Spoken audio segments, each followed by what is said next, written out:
qəliz düdünsə, ay əl-İslam sən belə söz düdünsə, Azərbaycan sənə qurban olsun, Azərbaycan sənə qurban olsun, dindən can sənə qurban olsun.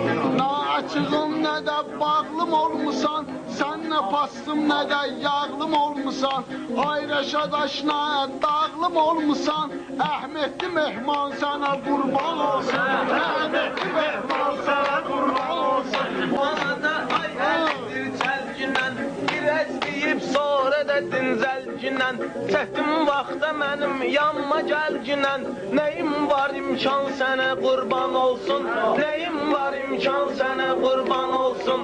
Salma günan sən özünü dəlliqə, ədəb gəlib çatdı yaşım 50-qə, sən gəlgilə gəncəyə əskərliqə, 100 dənə türban sənə qurban olsun, 100 dənə türban sənə qurban olsun.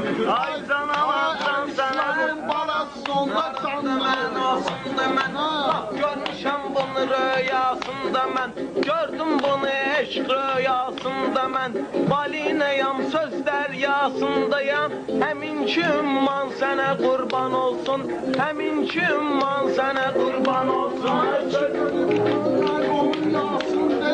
Bugün meyxananın əsasındayam, özüm də meyxana dəryasındayam, akula sazan sənə qurban olsun.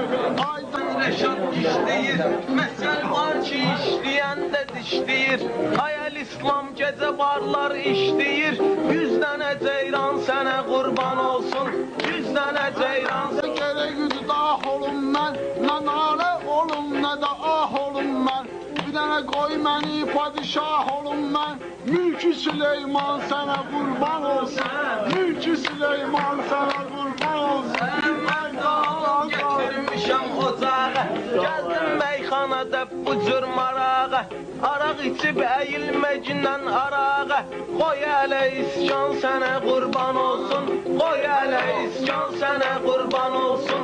Meyxanadaysan məni tanıyırsan, Əl-İslami ləzzətli tanıyırsan, rast ki məni dostluqda sınıyırsan, nədir bir dənə can sənə qurban olsun, nədir bir dənə can sənə qurban olsun.